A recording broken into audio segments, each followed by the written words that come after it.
Welcome everyone to our weekly wisdom. What I want to speak about today is the whole idea of consciousness and the power of our mind and the power of our desires. The Kabbalists share a very special secret, that like attracts like. Now many self-help courses will teach us what you think is what you'll attract, who you are is what you will attract, but Kabbalah takes it much deeper. What is like attracts like? It's not just what I'm thinking is what I'll attract, because maybe I'm thinking about successful things, and maybe I'm thinking about abundance, and I attract abundance, but maybe that's the worst thing for me, for my process, for what's called my tikkun, or the thing that I need to change about myself. I just don't know. Just because my desire right now is for a big house, or a pretty girlfriend, or a good relationship, doesn't mean that that's the best thing for me. Only the light of the Creator knows what's good for me. My job is not to just sit there and meditate, I want this, I want that. Because then we disrupt. We disrupt the beautiful pattern of creation. Because the Creator has created this whole journey for us to connect us to our ultimate fulfillment. We disturb it by saying, well, no, I want this and it has to be this way. Or I want that and it has to be that way. Of course we should have desires. But the question is, what do I need to do to attract abundance, but not the abundance that necessarily I want, but the abundance that the Creator wants for me, which is much more powerful and will always be more fulfilling than whatever you want. Think about it right now. What is something you want? Something you want right now that you don't have. If it's an opportunity, if it's a relationship, if it's a feeling, if it's wisdom, if it's some kind of a power, if it's a type of shoes you want, who knows? What is it that you want? It's always good to want something, but then to let it go. And to ask myself, how do I have affinity with the Creator?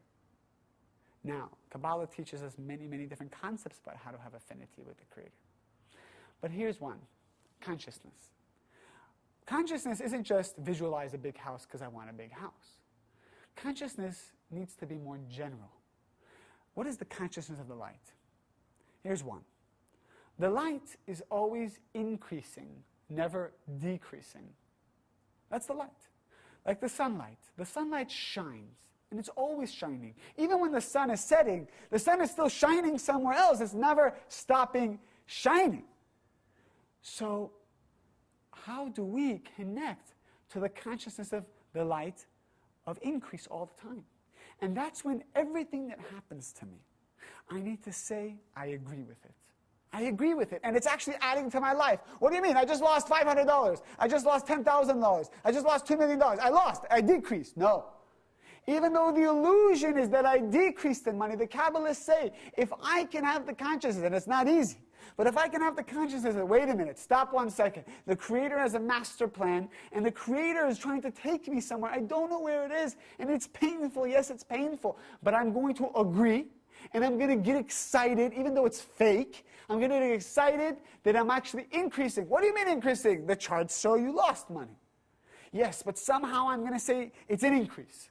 Somehow, because I know the light is in the business, and there's no such thing as the sun stops shining. The sun is always shining, which means that even though I don't see $2 million, $2 million is there. So what I need to do is to connect to the reality that $2 million is still there, which is increased consciousness. Our opponent wants us to believe, no, there's no money. Look, the sun stopped shining. And once we start to believe that it stops shining, we connect to that reality, and actually a curtain goes down, and we actually feel the sun stop shining. Of course, we know the Creator never stops giving us. So when we feel like we lost something, it's just because we fell for the trick and we let our consciousness go down with it. When people go down, when consciousness goes down, when reality goes down, when money goes down, and everything goes down, don't follow. Stay.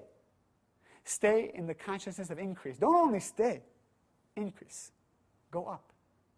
What will happen is the illusion that's running away from you will look behind you and say, wait a minute, he's not coming with me, and he's going to run after you.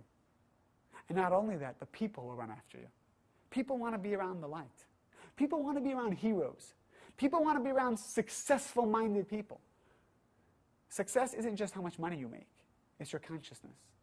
Because if your consciousness is always one of abundance and increase, no matter what illusions are pulling you down, The world will chase you. The money that ran away from you will chase you also. Because the light never turned off. And you didn't fall into the illusion. And because you didn't fall into the illusion, you have the merit to experience the reality with abundance. Maybe in 5 minutes, maybe in an hour, maybe in several hours, maybe in days, maybe in weeks, but worry not. Keep your consciousness on that high level of frequency, and whatever pain you're going through will come back. I mean, the abundance will come back. The fulfillment will come back. Of course, not the pain. But also keep in mind, maybe there's other things we need to do as well. Consciousness is just a huge part of it. The Rav Berg used to always say, consciousness, consciousness, consciousness. That's all there is. Everything else is just illusions, coming and going, trying to pull our consciousness down. Trying to pull our consciousness down. Remember that. Consciousness is everything. Sometimes you might have to do some more things, but consciousness is the most important. Thank you.